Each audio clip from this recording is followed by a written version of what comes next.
നമ്മുടെ രാജ്യത്തെ സഞ്ചരിക്കാനുള്ള സ്വാതന്ത്ര്യം എംപിമാർക്ക് നിഷേധിക്കപ്പെടുന്നു, ലീഡർ ഓഫ് ഒപ്പോസിഷന് നിഷേധിക്കുന്നു. 2 സഭകളിലെ ലീഡർ ഓഫ് ഒപ്പോസിഷന്മാരാണ് വന്നത്, പ്രധാനപ്പെട്ട ആളുകൾ എല്ലാം നിഷേധിക്കപ്പെടുന്നു. നിങ്ങൾ നോക്കൂ, ഈ രാജ്യത്ത് 16 മെട്രോ സ്റ്റേഷനുകളാണ് രാജ്യതലസ്ഥാനത്ത് കഴിഞ്ഞ 24 മണിക്കൂറായി അടഞ്ഞു കിടക്കുന്നത്. അത് തുറക്കാൻ ആവശ്യപ്പെട്ടിട്ട് തുറക്കുന്നില്ല.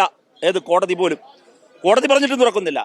ഇവിടെ രാജ്യതലസ്ഥാനത്ത് വ്യാപകമായി കടകൾ വൈകുന്നേരങ്ങളിൽ അപ്രഖ്യാപിതമായി അടയ്ക്കുന്നു. യുദ്ധസമാനമായ ഒരു അന്തരീക്ഷം നമ്മൾ കാണുകയാണ്. ബ്രൂട്ടലായ ലാത്തിചാർജ്, ലോകം ഞെട്ടലോടെ കണ്ട രാജ്യതലസ്ഥാനത്ത് ലാത്തിചാർജ്. എന്താ സംഭവിക്കുന്നത്?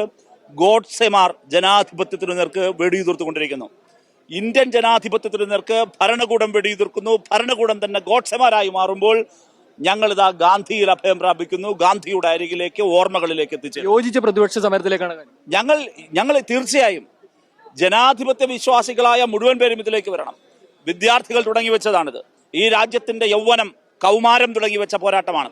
അവർ ഇപ്പോഴും ഈ തെരുവിൽ നിൽക്കുകയാണ്. ക്രൂരമായ വേട്ടയാടലുകൾ ഏറ്റുവാങ്ങുകയാണ്. അവിടേക്ക് ഒരല്പം പോലും കാത്തു നിൽക്കാതെ മുന്നോട്ട് വന്ന പ്രസ്ഥാനമാണ് CPIM. ആദ്യം മുതലേ ആരും വരുന്നത് കാത്തു നിൽക്കാതെ മുന്നോട്ട് വന്നവരാണ് ഞങ്ങൾ. ഡിവൈഎഫ്ഐ ഉൾപ്പെടെ കേരളത്തിൽ നിന്ന് ഉൾപ്പെടെ ഇങ്ങോട്ട് വരാൻ തീരുമാനിച്ചു. ഡിവൈഎഫ്ഐ ചലോ ദില്ലി പ്രഖ്യാപിച്ചിട്ടുണ്ട്. ഇന്ത്യയുടെ പല ഭാഗങ്ങളിൽ നിന്നും യൗവനം, കൗമാരം രാജ്യതലസ്ഥാനത്തേക്ക് എത്തുകയാണ്. ആർക്കും തടയാൻ പറ്റുന്നില്ല. എല്ലാ ഭരണകൂട മർദ്ദനോപകരണങ്ങളും നിശ്ചലമായി നിന്നു പോകുന്ന സമയത്ത് ഇതാ ഒരു വലിയ സമരം രാജ്യമാകെ ഏർപ്പെട്ടിരിക്കുന്നു. അതുകൊണ്ടാണ് ഞങ്ങൾ ഗാന്ധിയുടെ അരികിലേക്ക് വന്നത്. ഒരു വശത്ത് ചർച്ചയ്ക്ക് വിളിക്കുന്നു, മറുവശത്ത് പോലീസിനെ ഉപയോഗിച്ച് ഈ സമരത്തെ തന്നെ ഇല്ലായ്മ ചെയ്യാം. നിങ്ങൾ നോക്കൂ, ഇവിടെ പ്രതിപക്ഷ നേതാവിന്റെ വസതിയിൽ പ്രതിപക്ഷ എംപിമാരുടെ യോഗം ചേരുന്നു എന്നറിഞ്ഞപ്പോൾ തന്നെ അതിന്റെ പുറത്തുള്ള റോഡാകെ ബന്ദ് ചെയ്യുകയാണ്. എന്തിനാ ബന്ദ് ചെയ്യുന്നേ? ഞങ്ങൾ എന്തെങ്കിലും അക്രമം കാണിക്കോ? ഞങ്ങൾ എന്തെങ്കിലും അരുതാത്തത് ചെയ്യോ? എന്തിനാ ബന്ദ് ചെയ്യുന്നത്? ഞങ്ങളെ എന്തെല്ലാം സ്ട്രഗിൾ ചെയ്തിട്ടാണ് ഇവിടെ ഞങ്ങൾക്ക് ഈ 30 ജനുവരി മാർഗിലേക്ക് എത്തിച്ചേരാൻ കഴിഞ്ഞത്. ഇനിയാണ് പ്രതിപക്ഷ നേതാവിന് ഉൾപ്പെടെ വലിച്ചഴിച്ചു കൊണ്ടുവന്ന കാഴ്ചയാണ്. തീർച്ചയായിട്ടും നമ്മുടെ രാജ്യത്ത് ഇന്ന് കണ്ടുകൊണ്ടിരിക്കുന്നത് ഏറ്റവും നിഷ്ഠൂരമായ ദൃശ്യങ്ങൾ കാണണം. കൊച്ചു കുട്ടികളെ ആക്രമിക്കുകയാണ്, പെൺകുട്ടികളെ ആക്രമിക്കുകയാണ്, ചോരകനിയുകയാണ്. അത് എത്ര രൂക്ഷമായിട്ടാണ്! അത് പോലീസ് മാത്രമല്ല, പോലീസിനോടും അർദ്ധസൈനിക വ്യൂഹത്തിനോടൊപ്പം ചേർന്ന് സിവിൽ ഡ്രസ്സിൽപ്പെട്ട ഗുണ്ടകൾ ആക്രമിക്കുകയാണ്. മുഖം മറച്ച ഗുണ്ടകൾ വിദ്യാർത്ഥികളെ, കൗമാരത്തെ ഇതുപോലെ സൈന്യത്തോടും അർദ്ധസൈനിക വ്യൂഹത്തോടും പോലീസിനോടും ചേർന്ന് ആക്രമിക്കുന്നത് ലോകത്തെവിടെയെങ്കിലും കാണാൻ കഴിയുമോ? ലോകത്തൊരു പക്ഷേ പോലീസ് ഡിഫൻസ് ചെയ്യുന്നത് കാണാൻ കഴിയും. ഇതല്ലല്ലോ. ബ്രൂട്ടലായി പോലീസ് ആക്രമിക്കുന്നു എന്ന് മാത്രമല്ല, പോലീസിനോടൊപ്പം ചേർന്ന് ഗുണ്ടകൾ ആക്രമിക്കുന്നു. ലോകത്തെവിടെയെങ്കിലും കാണാൻ കഴിയുമോ? പെൺകുട്ടികൾ അവരുടെ വസ്ത്രങ്ങൾ, കീറിയ വസ്ത്രങ്ങളുമായി ഇപ്പോഴും ജന്തർ മന്ദറിലിരിക്കുകയാണ്. രാജ്യത്ത് തലസ്ഥാനത്ത് കണ്ട ഈ രക്തരൂക്ഷിതമായ പോരാട്ടത്തിന്റെ മുന്നിലാണ് ഞങ്ങൾ ഇവിടെ നിൽക്കുന്നത്. ഇപ്പോഴാ അവരെല്ലാം ഒഴിവാക്കാൻ വേണ്ടി അടിയന്തരാവസ്ഥ സമാനമായ നാഷണൽ സെക്യൂരിറ്റി ആക്ട് കൂടുതൽ ശക്തമായി പ്രയോഗിക്കാൻ പോകുന്നു. ഇതൊന്നും കണ്ടുകൊണ്ട് ഞങ്ങൾ വെറുതെ നിൽക്കുമെന്ന് കരുതരുത്. അതുകൊണ്ട് എല്ലാ ജനാധിപത്യ വിശ്വാസികളെയും അണിനിരുന്ന പോരാട്ടത്തിന് ഇടതുപക്ഷം മുന്നിൽ നിൽക്കും, CPIM മുന്നിൽ നിൽക്കും, DYFI ഉണ്ടാകും. തീർച്ചയായിട്ടും യോജിച്ച പ്രതിഷേധം ഉയർത്തിയെടുക്കണമെന്നാണ് ഞങ്ങൾ ആഗ്രഹിക്കുന്നത്. കാരണം എന്താ വെച്ച് കഴിഞ്ഞാൽ ഒറ്റയ്ക്ക് നിന്ന് പോരാടേണ്ട ഒരു സമരമല്ല ഇത്. ഇത് നമ്മുടെ രാജ്യത്തെ മൊത്തം ജനങ്ങളെ യോജിപ്പിച്ചുകൊണ്ടുള്ള പോരാട്ടം നടത്തണം. കേന്ദ്രം ഭരിക്കുന്ന ഗവൺമെന്റിന്റെ ധിക്കാരപരമായ നിലപാടുകൾക്കെതിരായിക്കൊണ്ടുള്ള സമരമാണ്. അവിടെ കക്ഷിരാഷ്ട്രീയ ജാതിമത പരിഗണന ഇല്ലാതെ ഒന്നിക്കുകയാണ്. ഇവിടെ കുട്ടികളും വിദ്യാർത്ഥികളും യുവാക്കളും എല്ലാം ഒത്തുചേരുന്ന ആ രീതിയിലാണ്.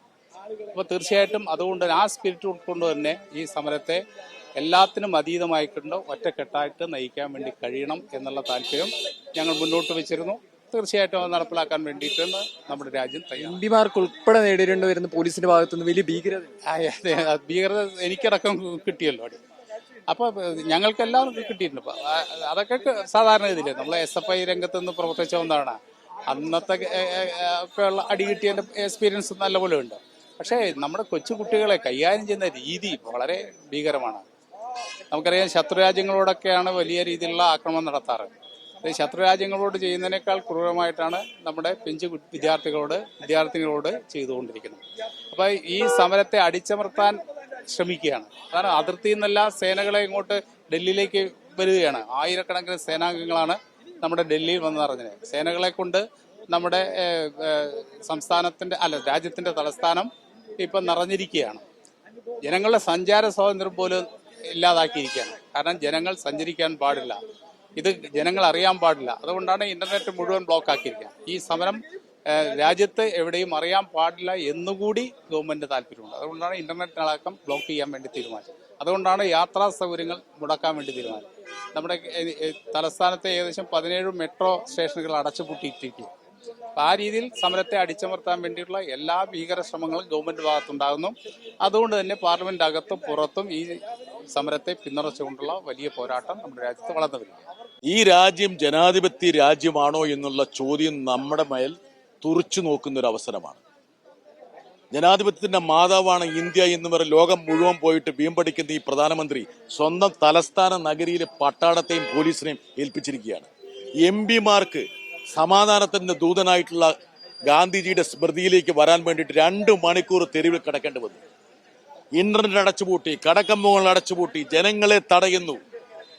പ്രാഥമികമായിട്ടുള്ള സ്വാതന്ത്ര്യങ്ങൾ മുഴുവൻ കാറ്റിൽ പറത്തിക്കൊണ്ടിരിക്കുന്നു. എന്തിനു വേണ്ടിയിട്ടാണ്? ഒരു മന്ത്രിയെ സംരക്ഷിക്കാൻ വേണ്ടി. ഇന്ന് സാമൂഹ്യ മാധ്യമങ്ങളിൽ അദ്ദേഹം എഴുതി വെച്ചു, ഉത്തരവാദിത്ത ഉള്ള ആൾക്കാരെ പിടിക്കുമെന്ന്. ആരെ പിടിക്കാനാ? ചപ്രാസിയ, ഗുമസ്തനെയാ? കൂടെ ഇരിക്കുന്ന മന്ത്രിയുടെ ഉത്തരവാദിത്തം ആദ്യം അടിവരയിട്ട് അദ്ദേഹത്തിന്റെ രാജി വാങ്ങട്ടെ.